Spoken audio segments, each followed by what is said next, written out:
Good afternoon, Artur Salwarowski. How are you doing today? Hello, I'm fine, thank you. Thanks for having me. You're very welcome. So, you are part of the Iron Wolf Studios along with Tomas, Kristol, Bartsov. You guys have a lot of experience in gaming. What led you to decide to work on a game like Destroyer U-Boat Hunter? Actually, there were many different reasons for that. So, first of all, our initial project at Iron Wolf Studio was a board game, a World War II board game about U-boats. So, it is actually more than just a board game. It is a crossover, a hybrid between a classic board game and a Silent Hunter Light, so to say, because the board game was driven by an mobile phone app, Okay. and this app creates the whole environment. It is like Silent Hunter Light in a way. So it is a simplified kind of simulation that runs the whole board game in a way. So you had, a connection between the two worlds. The board was actually the submarine. So what you had inside, the player characters, their subordinates, and so on, because the players are four officers on board of a Type 7C U-boat. And in that board game, you would go about, typical Kriegsmarine missions, just like in bigger submarine simulations. But it all focused a lot on the crew, on their condition, just like U-boats, because it was supposed to be a spin-off, a companion game, so to say, to the U-boat, which you SUBSIM aficionados know very well. Yes, Am I sir. right? All right, so that was the initial premise behind the board game. It was supposed to be a spin-off, another game in the line, so to say. But in the process, we parted ways slightly with the publisher, and it's a different brand. But the origin was the same, right? The publisher of U-Boat, the U-Boat that you know and seem to like very much, uh, they approached us and asked us to produce a board game. And yeah, it was quite successful. It raised a lot of interest. It had a rather successful Kickstarter, I have to say. It was. And yeah, and we sold, the first print run and then two reprints of the game, and people are still asking for it, but we are no longer, we can no longer continue making U-Boat the board game because of issues with the publisher, with the board game publisher. And after U-Boats, our investors approached us and asked us to make a bigger PC simulation, right? Right. And it, as a consequence, yeah, to have a good story behind the evolution of the company and to stick to the subject that we already got to know and love. And yeah, that's how we ended up making Destroyer the U-Boat Hunter, right? Okay. To show the other side of the conflict in Yes, a and way. that is the side that hasn't been shown a lot before. Yes, and that was another reason because, as I'm sure you are well aware, there are so many U-boat games and many more in the process of creation, I think. But the last Destroyer game was made 20 years ago, right? The Destroyer Command that Correct. everybody knows, and it was a great title with multiplayer capability. So we already knew from the very start that we wouldn't be able to tackle such huge subject like destroyer operations in all possible facets of the term. So we decided that perhaps it would be better to make a smaller game with a smaller scope, like focusing on the Battle of the Atlantic and the struggle against the U-boats. And we thought that it would be better and more feasible for us to focus on, restricted or somehow limited scope And if it succeeds, if we are able actually to deliver a game that people enjoy, then we can build from this base, Sure. right? Like go to the Pacific, introduce all out surface to surface and surface to air warfare. But first, we wanted to make sure that our team is capable of producing this smaller kind of game. Sure, I understand. So, Destroyer U-Boat Hunter more or less gives you the position as the captain, getting the input from the different sonar and radar stations, and you use that as a tactical basis for delivering an attack. Correct. So while I think we are not reinventing the wheel with the game. It shows you something that a couple of simulation games have already done. I think more than a couple. So you have different stations. You can switch among those stations and see what the kind of information they show. And of course, some stations are more interactive than others, and you can use them in their most essential functions are Right. portrayed in the game. And that's what the premise was, more or less, in terms of the destroyer itself, to task the player with the most exciting, the most essential tasks and duties of the anti-submarine attack team. Right, and Right? it delivers enough gameplay for one person to manage without overwhelming them. Well, that was the idea because I wanted to show all the interesting and all the essential stuff. But if you wanted to uh, recreate each and every of those devices in depth, in all their glory, I guess one person would never be able to No, enjoy this game, right? yeah, I agree. No, they wouldn't, and you'd definitely be hearing a lot of players say that this needs to be a captain level simulator, which is where it ended up. Right. So so none of these particular stations are so engrossing and requiring so much thought from the player that you end up, getting confused or getting lost in it. Or Of running course, into another ship. yeah, so these things might happen, especially when you begin playing, and it seems like there are so many different things to wrap your head around. Correct. But if you listen closely to the tutorial and if you grasp the basics, the 360-degree bearing system, once you understand that the most important information for you is the enemy bearing and distance, and what you can read from this using the DRT, the Reckoning Tracer, primarily. If you understand that tool and the information that you are given by the radar man or the sonar man, so this becomes quite simple in general, of course. The general premise is quite simple, like understand where the enemy is, what sort of maneuvers they are making, and then maneuver in a way that will allow you to attack them. So that's, blatantly obvious. But each and everything you need to put in this, yeah, like how do I maneuver? How fast can I approach?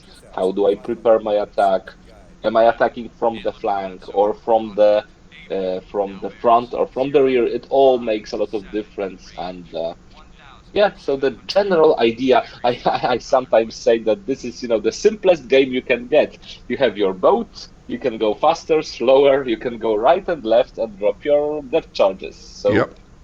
But the rest so is up to the that's player to interpret the data and, formulate a really good attack. right. And the vast majority of it rests in the field of how do they call it? This is target motion analysis, yeah, Right. TMA. So you know where you are, where you were 5 minutes ago and 10 minutes ago, and the same kind of information you can track for the enemy. So you check the times, you check how the movement has changed the relative position of the of your position to the enemy position and vice versa, and then you have a rather clear picture of what you need to do. But still, then the implementation phase, all sorts of things can go less than optimal, Yep. right? And you have to So, cope with that. sure, Yep. and many players complain about the steep learning curve. And on the one hand, I can understand them. So if you just waltz in without too much knowledge of naval warfare, then you might be lost pretty easily. But if you focus on understanding the general idea, and that's why we prepared a lot of different animations, and we've recorded some, ASW 101 sort of lessons to make new players more aware of what it's all about. Right? Why can you find U-boats on the surface, for example? Right? So these are facts that are, um, this is common knowledge for people who are into this sort of Right. thing. But we already knew from the outset that we would need to educate and explain a lot.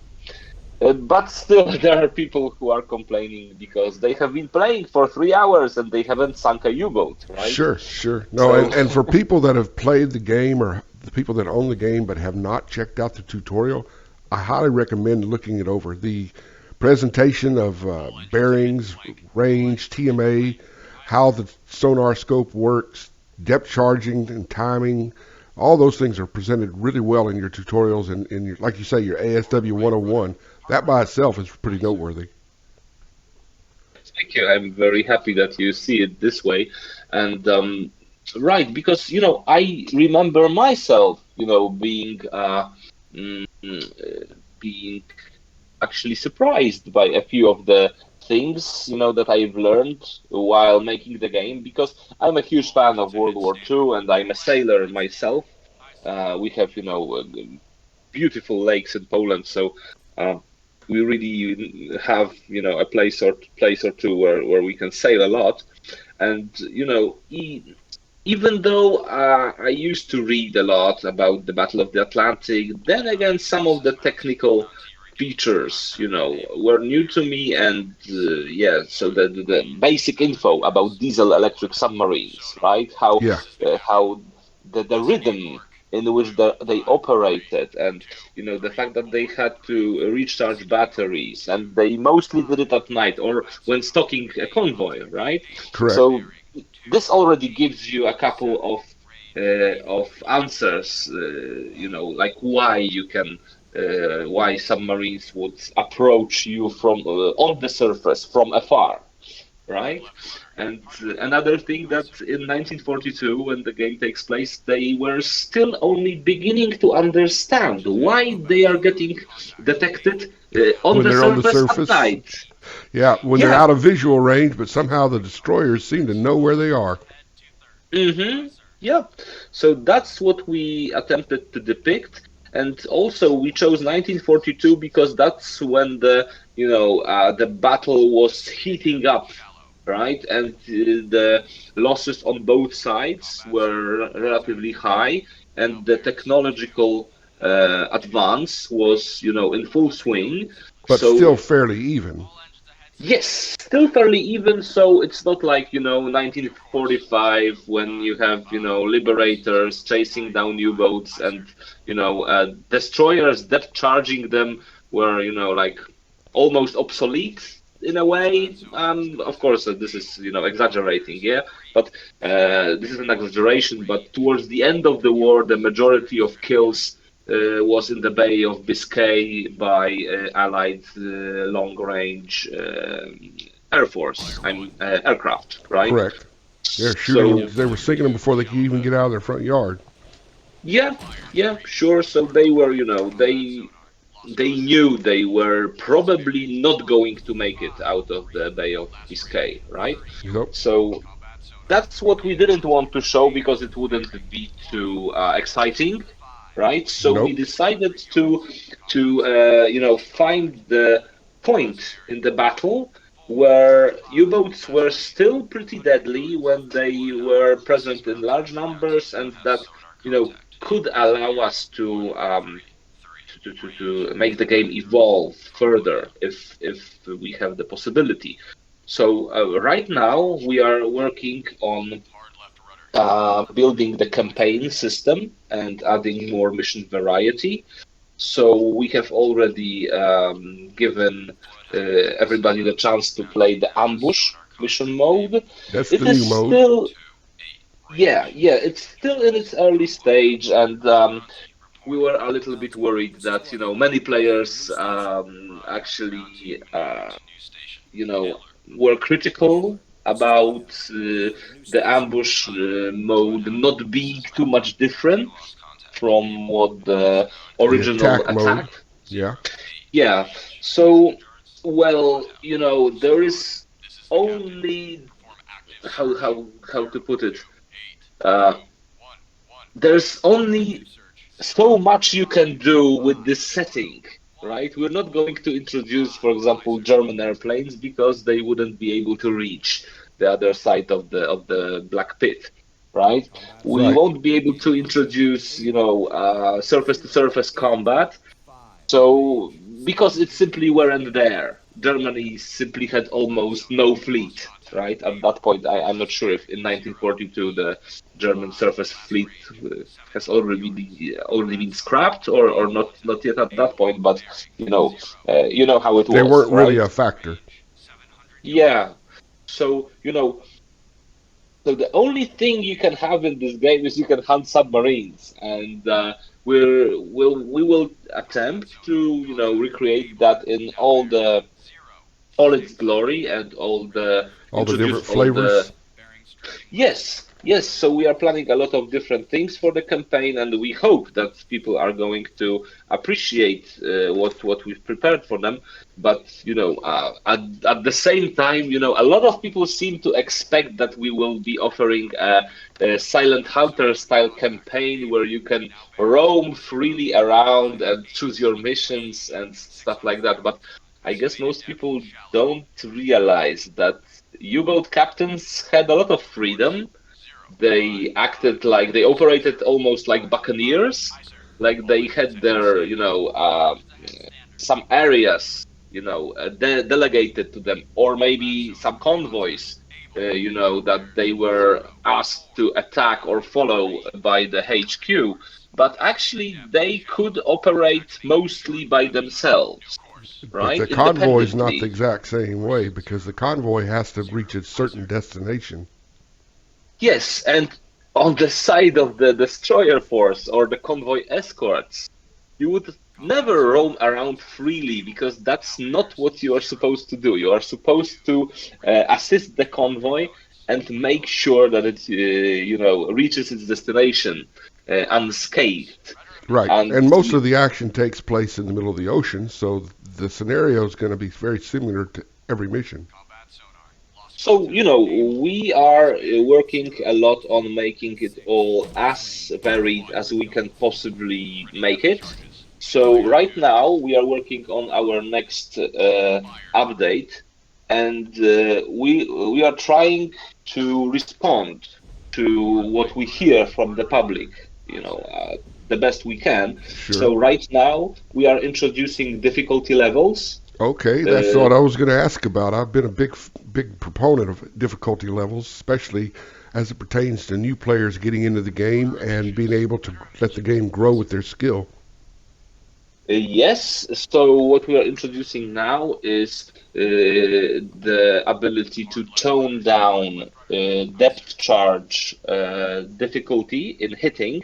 So basically, your depth charge efficiency will rise if you so choose, and it will be easier for new players to hit and sink U-boats. So people who are more ambitious and who are, fine with things as they are now can just choose the realistic setting because it is, the current settings are taken as level hard, Okay. right? And we will introduce medium and easy for everyone who has problems sinking the U-boats and they simply don't feel as if their depth charges have enough power, so they can crank this up and feel like the I don't know depth charge god. Achieve success. Yeah, they'll be able to achieve Yeah. success, and like you say, when the challenge gets to be too easy for them, when they start mastering all the skills necessary, they have the option of increasing the difficulty level to more realistic, and also Mhm. keeping the challenge. Right, and that's another thing that I could say, to those players in particular.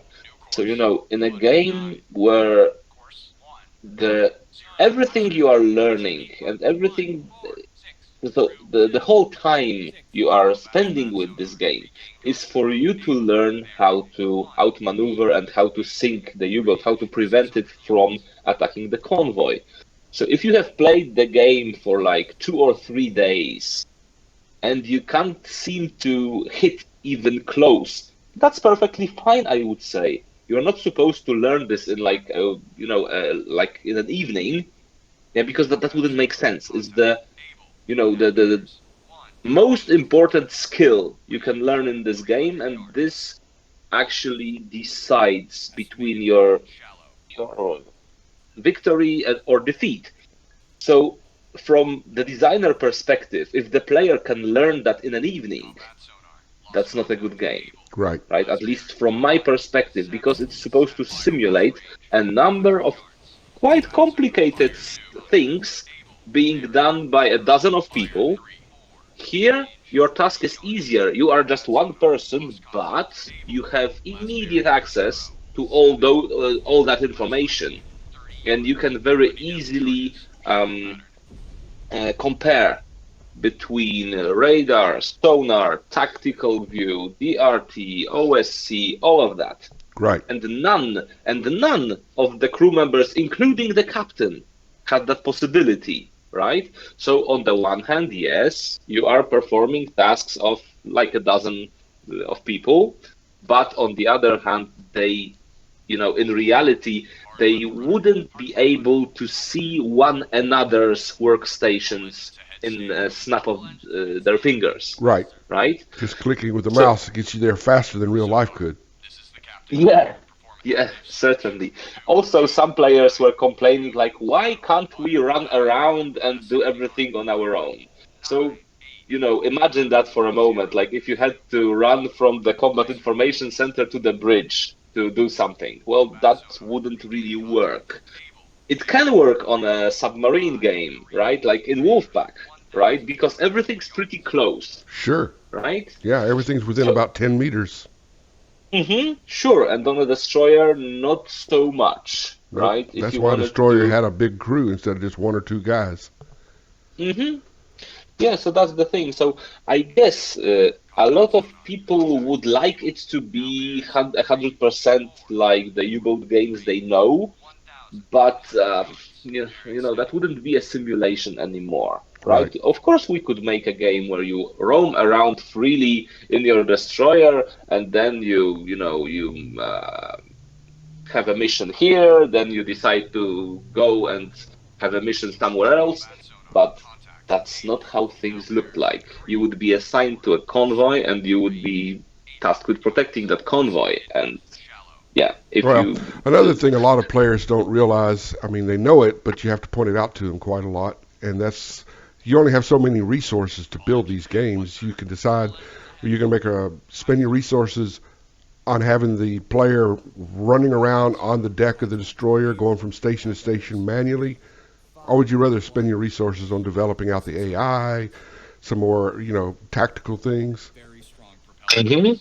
Yes, so there's always uh, um, balance has to be there between the different elements of the game. So, you can focus on graphics more, or you can focus on gameplay or realism. There's always a thin line between the realism and gameplay, right? Right. So, in a way, I would say, Destroyer is not a complicated simulation.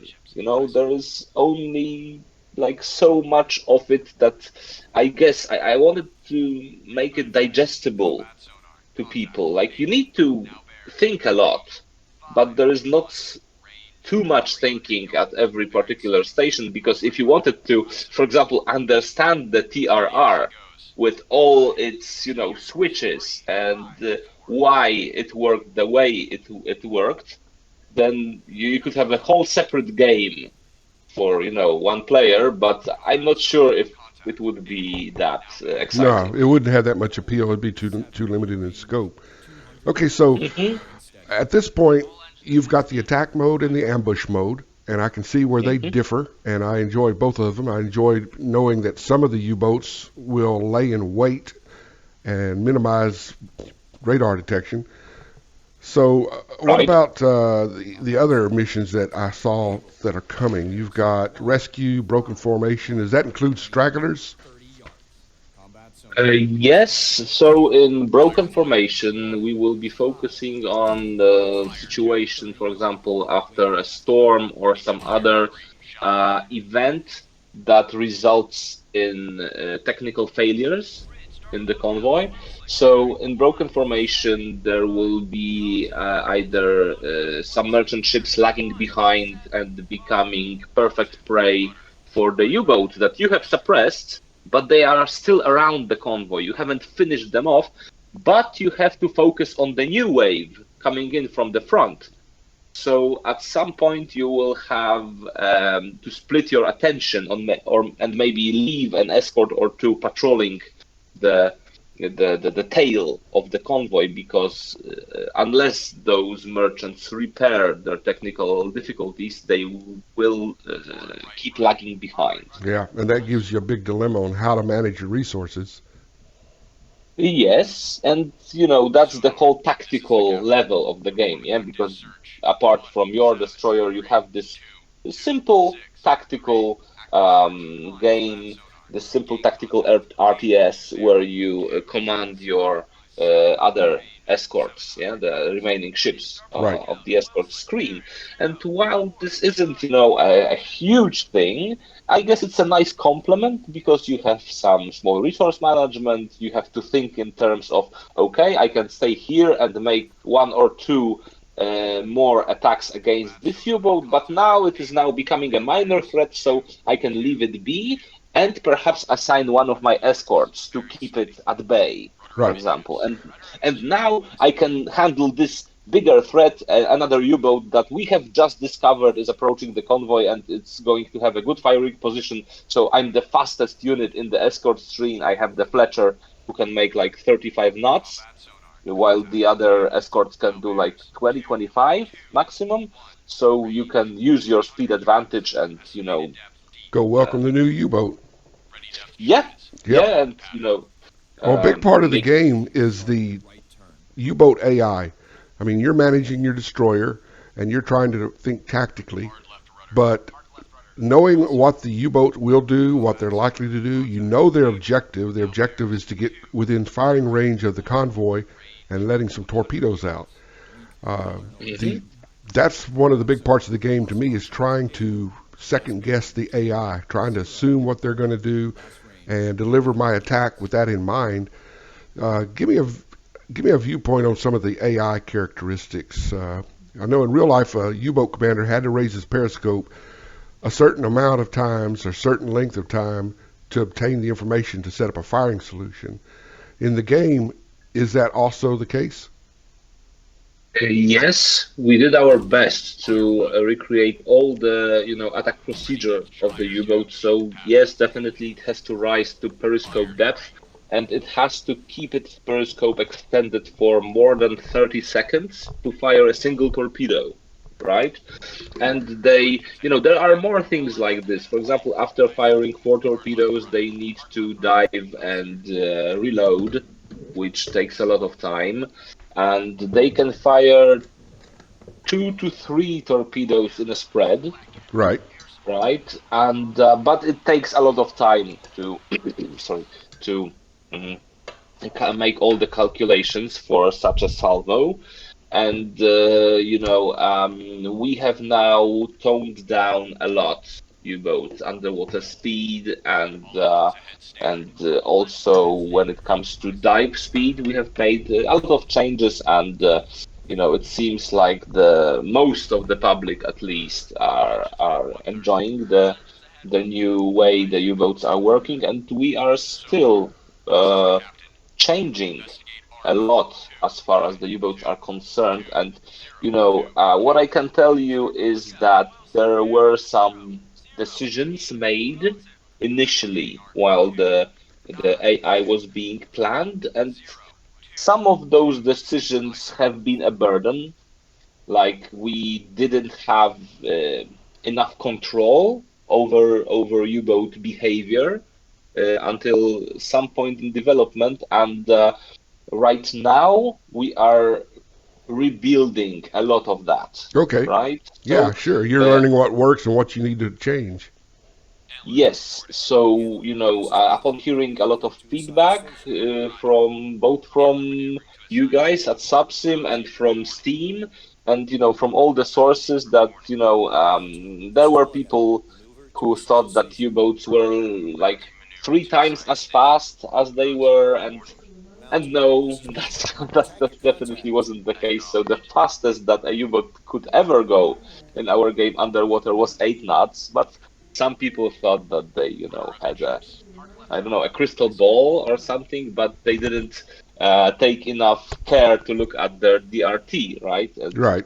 just realize that if you go try make a head-on attack, and that's what most people. That's another thing that the root of the problem, I think, is that everybody's first attack in this game is a head-on attack, yeah, because they find a U-boat who tries to reach the convoy, so they go to meet that U-boat and attack him, and they do that at a Head-on like half. fashion.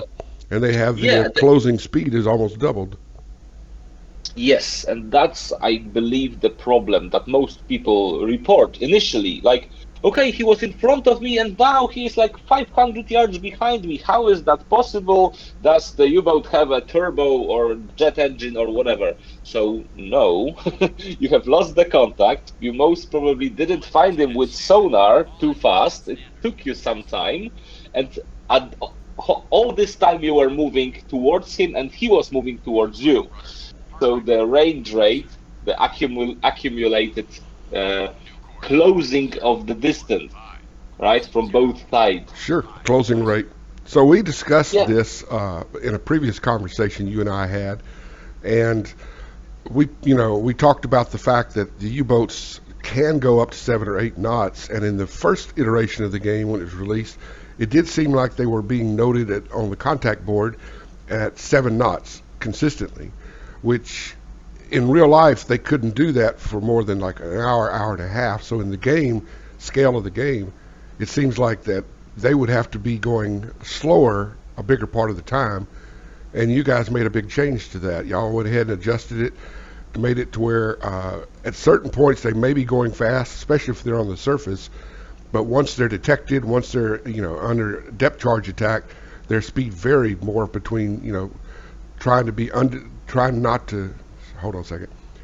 Their speed varied more, trying to avoid detection quietly, as opposed to when we do start a depth charge run. Of course, the U-boat's going to go to top speed and try to evade it. So the second and third version of the game, the patches that came out, kind of reined in the U-boats and gave them more realistic speed handling characteristics. Yes, so that's something that I perhaps mentioned before, but just for the record, uh, we had a lot of issues with the AI just before our Steam Festival demo, and something got very wrong like a week or two. Yeah, so the AI actually almost fell apart. It stopped attacking, and the deadline could not be moved at all. It was like set in stone, and Of we course. were going crazy for the last 2 weeks trying to make it work again, and we sort of overdid it a little bit. Well, a So little the better, they'll have a little more than nothing at all. There would have been no game if there was no aggressive U-boat at all. so yeah, so you see, right? You get the point, like from the get-go. Like you had we had to choose between a very sedated U-boat captain and an ultra-aggressive U-boat captain. And since we had just one U-boat in the demo, we opted for the ultra-aggressive, and we have been trying to tone down the aggression ever since. And right now we have managed to introduce this bigger update where we managed to tone things down and make things more realistic. And now we are going one step further, and we are rebuilding the whole sort of how do you call it, this tree, or this diverging um, set of commands for the U-boat, what sort of state he is in, because he's either attacking, taking position, running away after you've made after you scared him with some near hits, Yeah. or going into a silent run at extreme depths when you've actually hit him, but they are still operational enough to reach to go very deep and slow down to 1 or 2 knots and try to creep away. So there are different states, and until now there were some combinations where the U-boat would not do exactly what we wanted it to do. And after the system is rebuilt, which should happen in, I don't know, a week or two, so most probably in the upcoming updates, we will be able to introduce a new system of U-boat behavior and hopefully this will, be another step towards what we would like it to be, It sounds like it right? will be. That with the difficulty levels will make a big difference, definitely. So somewhere in the future, it's been said that the U-boats will gain the ability to target escorts, target the player under certain Mhm. conditions. And I was wanting to know, how do you see that coming? So that's already in the making. So, for example, we have a few of those captain profiles, right? So there is this stealthy captain, there is this regular kind of, jack of all trades captain, but there is also this aggressive captain, right? Who is, who The guy's in not going his to sit back and take it. yeah, so in his hierarchy of values, more torpedoes means better captaining. So, and all there are 4 or 5 of those profiles, and they are generated randomly. Yeah, so sometimes the force may be more aggressive, sometimes it will be more sneaky, but you're Beautiful. gonna get a lot of everything, right? Good, good. Yes, I like hearing that word random. Yeah, so what we're trying to achieve with the game is to randomize it as much as possible within reasonable limits, of course, and the captain profiles are just one way of doing that. And this aggressive captain, whenever you sit on his tail for too long and you allow him to rise to periscope depth and raise the periscope long enough, he will attack you using his tail torpedo tube, right? The aft torpedo tube, shall I Right? say, perhaps? Yes. And another situation is when a U-boat is selecting a target among the merchants, and you appear between him and the target. So there is a chance that you will become the target simply because you're in the wrong place at the wrong time, But right? that's deliberate. If you're in the proximity between him and the convoy, the Yes. aggressive captain will make that decision to target you. hmm Okay. Yes, yes, yes. It won't be an accident, right? He will Yes. pick you as the target and he will attempt to torpedo your destroyer. That's another thing. And the last thing is when you try to pick up survivors, because that's another thing that we are already working on. Like Right. if one of your merchants or one of your escorts gets sunk or badly damaged, you will see survivors in the water, and you will be able to pick them up with your destroyer or the remaining escorts. But during that time, you are static and you are a sitting duck, so a U-boat might take you as a target and then fire. That sounds good. There our wish list have exploded really. So there are a lot of people waiting for 1.0 and lots of people waiting to see it develop and to see how we support it, and that's perfectly understandable. So sales have not been, like through the roof, but they haven't been terrible either. So we have just spoken to the publisher about that just a few days ago. So they are quite happy with how the game sells, and they are looking at it as a long time seller. So also because there aren't and there probably won't be too many destroyer versus U-boat games No, I think the in last one the was Destroyer Command. That was quite a while back. Did yeah. you ever get a chance to play that? Unfortunately, not. I have seen everything that I was able to lay my hands on, and I've read about it. But that's a thing that is somewhat tricky when you are designing a game. For example, on the one hand, it's a good thing to see what others have come up with before you and to somehow be inspired by what those people have come up with. Right.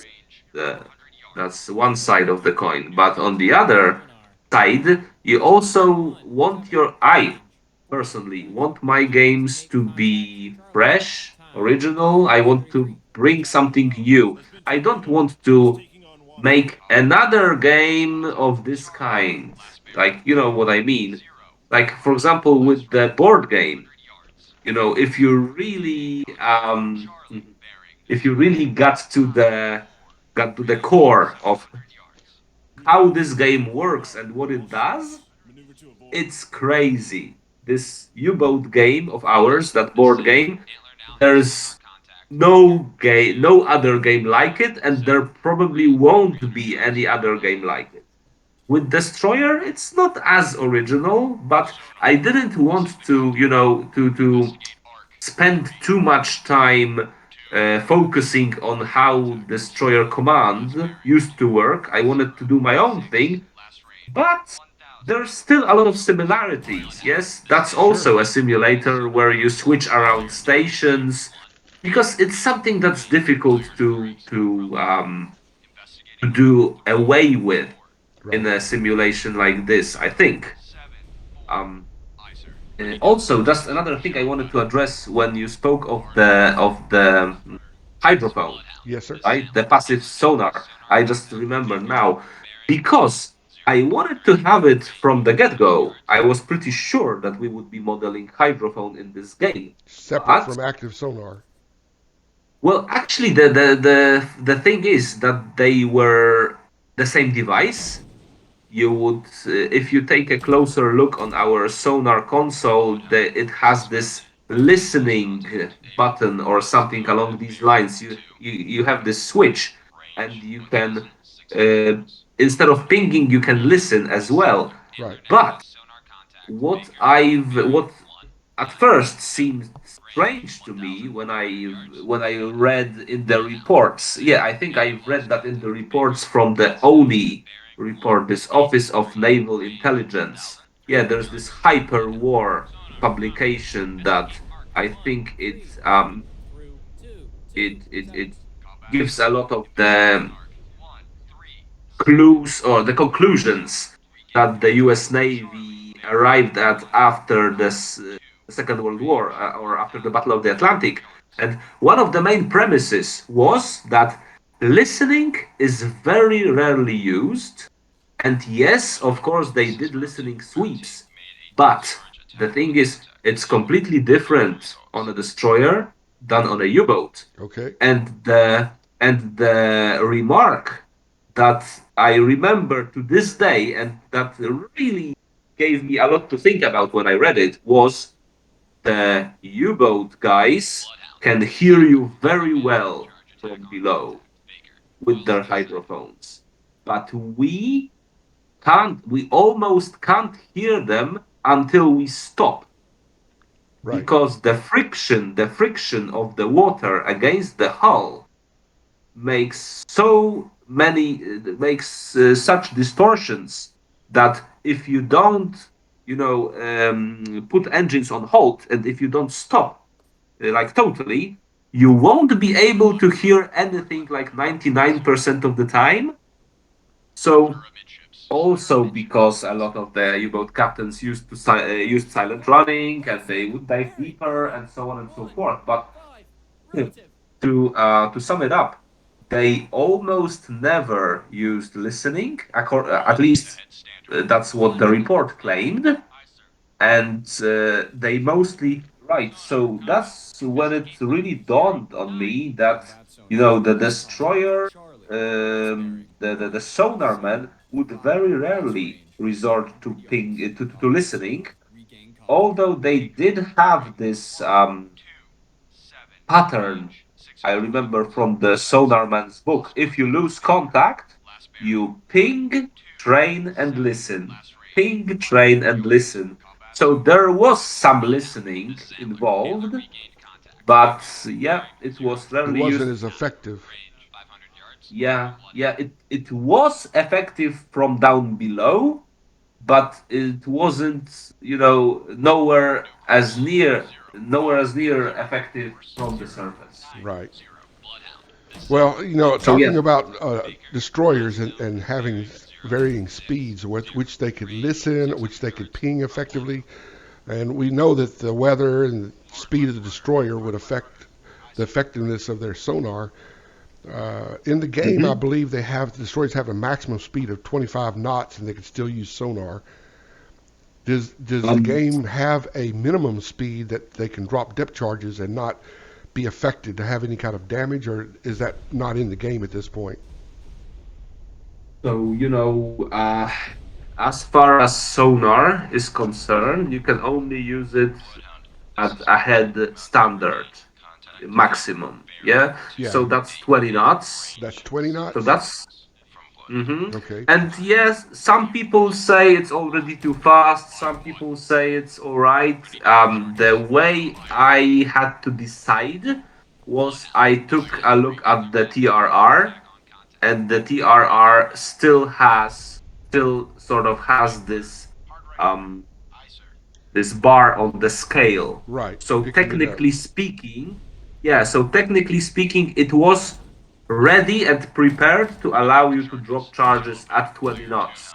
Not more, Right. but 20 knots still. It was still fair game, at least according to someone who designed the TRR. So I took that as the borderline, so to say. Okay. And on the other hand, there is one thing that we are not recreating, which is you wouldn't be able to drop depth charges at, I think, at 8 knots and not speed up after dropping them. Right. Yeah, because I think they usually dropped at 14 knots or more. I think that's what one of the veterans on the kid, that's what they said. Because, well, if you drop to shallow depth and sail while sailing very slowly, you could just as well damage your own ship Exactly. with That's what I the. was alluding to. Yeah, and we decided not to recreate that because imagine the frustration of the players who would kill themselves with their own death charges. I think they would shred us to pieces in those views. Well, So, maybe. I know I had the discussion with the developers of Wolfpack when we were working on that, and I told them that when we get ready to dive the submarine, if somebody doesn't close the hatch, then the submarine should fill full of water and everybody dies. And initially they said, wait, that doesn't sound like that's going to be much fun. I said, no, but I guarantee you people will close that hatch the second time they play. so we had the same kind of thing with the U-boat, the board game. Yeah, like if you give the command to dive, but you don't get your lookouts from the bridge. Yeah, you don't tell them you won't actually bring them down. Well, they're all gonna die. They're Yeah. gonna be left on the surface, and good luck finding them Yep. later. Okay. Write letters to their widows. But yeah, as far as that's the one mechanic of the game that I did notice initially was you don't have that process of Training your sonar, you can't go too fast or you can't pick anything up. You don't want to go too slow or you're an easy target. And you make contact, so you're going to prosecute a depth charge attack. And you want to try to wait to the last proper minute. The TRR shows you when to drop the depth charges based on your speed.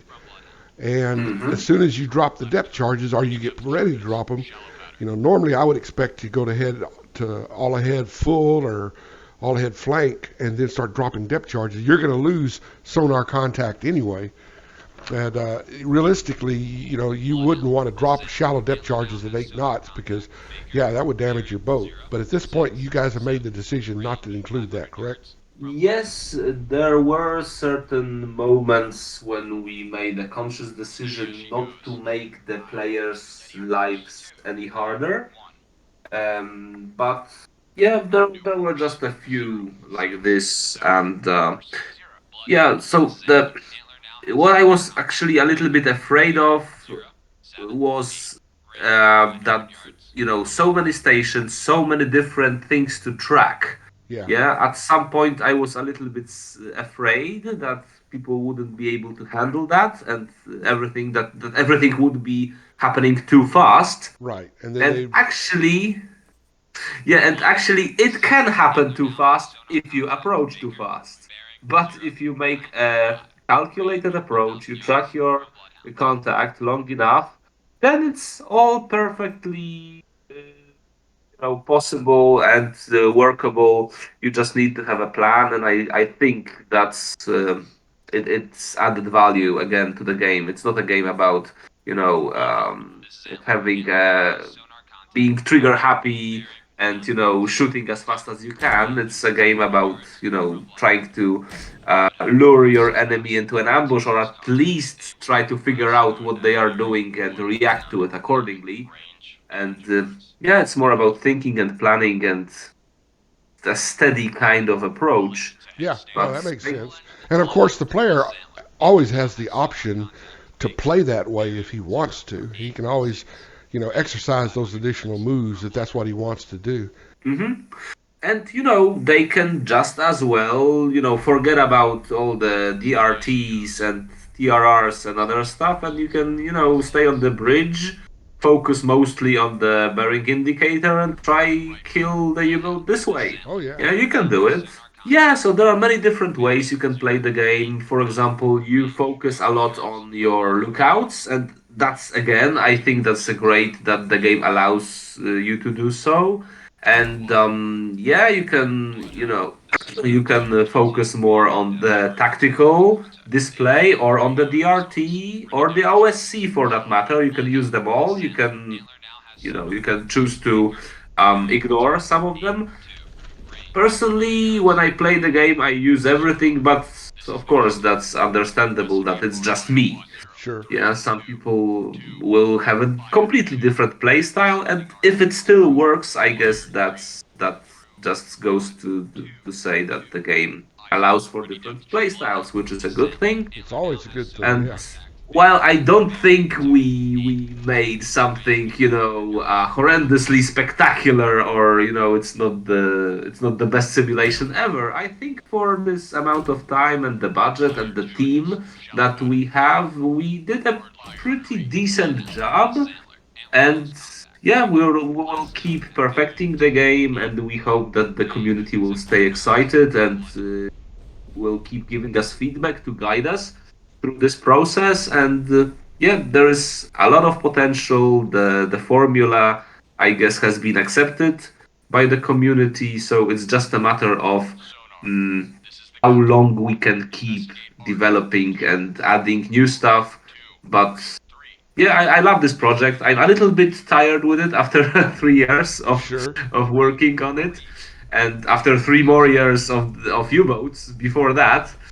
So Well, my colleague, I mean, at the point the uh, game's at now for early access, I consider it pretty good. And all the things that you told me about, where you're going with it and the content that you're going to include before it gets to final release, sounds pretty encouraging. I don't think there's going to be a problem with that. well, I'm happy you see it this way, and I do hope that all the people that are still on the fence regarding whether to get it or not will be encouraged after version 1.0 appears. And yeah, I really hope we can continue perfecting the game, developing it, because there's still a lot to do. And yeah, I'm quite happy where we are right now. Somewhere down the line, is it possible that the U-boats could acquire the homing torpedoes that would require the escorts to make the tactical decision whether to deploy the Foxers? So, as I have mentioned, there are so many different things that we can still do, right? But for now, we need to focus on the mission variety and campaign system. There is also multiplayer in store.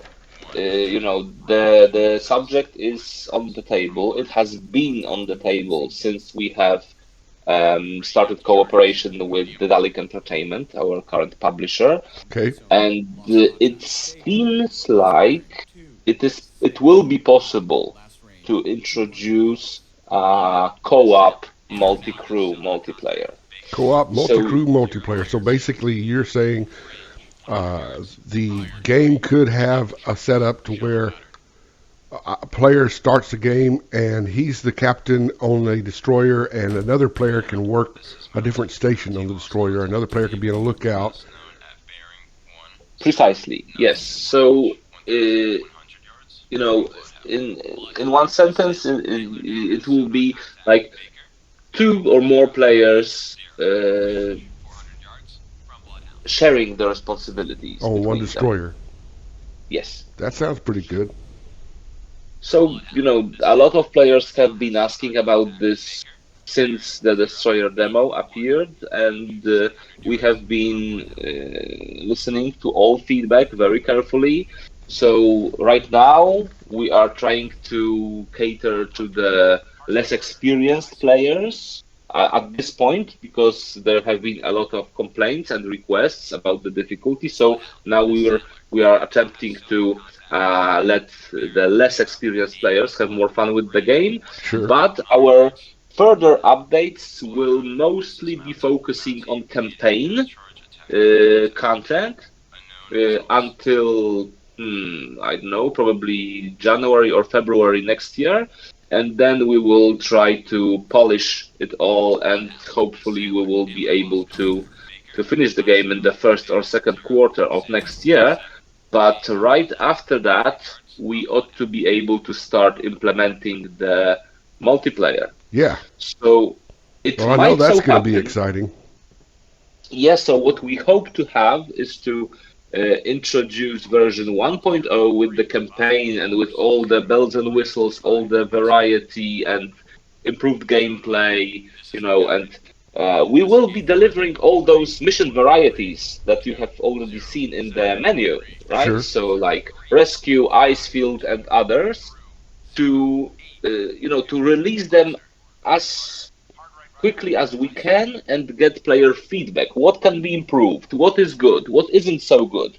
So once we have all the missions ready for 1.0, we will release all those with the campaign content, and that will be version 1.0. So you will be able to play the campaign, see the whole story behind it, so to say, because there will be some limited, but we think those will be a nice touch. Yeah, some more cutscenes, some more information exchanged by the crew and stuff like that. So this should give you a more cinematic experience. And once we are ready with that, we will be focusing on fixes and of course other community requests. But that will be the time to implement multiplayer. So hopefully after that, Destroyer will have acquired enough fame, or I don't know, some appeal in the community, and hopefully we will be able to continue the project towards Pacific or maybe PvP multiplayer or VR. It's difficult to say because we are discussing all sorts of options with the publisher, and they are already saying that this will be a long time seller, Yeah, it'll right? have And long legs. Look at Side Hunter 3, for example. That came out in 2005, and people are mhm. still playing it constantly. Lots of people. There's a big community about it. So, yes, Destroyer, any naval sim that's done well can be very, very popular for a very long time. So, there's definitely a good long window on sales. That's what we believe as well. So, to everybody who is saying that there are not enough updates, why isn't this game what it's supposed to be yet? Uh, please give us some more time. Well, we are a very small team. We are doing everything we can, but yeah, time and resources is, Oh, something that we, yeah, can't really, wrestle against too much. Yeah, yep. so So we're trying I to. have to sincerely say that you and your team have done a pretty darn good job so far. I think the game came out, even with the the super aggressive U-boats and the characteristics, it was still fun, engaging, and challenging. I still found myself enjoying it and wanting to play it. And I think that the timeline that you've laid out is pretty ambitious. If you guys can get that done in that point of time, I think Destroyer will definitely have a lot of appeal for players. So I hope so too. We keep working. We keep, analyzing all the feedback. So there will be smaller and bigger updates, appearing as we make our way towards the campaign. But I'm pretty confident that with version 1.0, we will have rooted out all the bugs and all the major problems with the U-boat AI, and we will have introduced a lot more variety. So that's what I'm most preoccupied with in making the most of what we have now, allowing Certainly. it to shine, to function well, and to give you the best U-boat hunting fun possible. All right. Well, Arthur, I really appreciate your time. I'm looking forward to seeing the next few updates, and good luck. And if I don't talk to you between Christmas, have a very good holiday. You too. Thank you very much, and also Merry Christmas to all SUBSIM members. There you go. Okay. Signing off. This is Uncle Neil. Thank you for your time. Saginaw Empress. All ships. Maneuver to avoid. Steady as sheep Bloodhound. This is Antler. Antler lost contact. Baker. Last known at bearing 245. Range 1,700.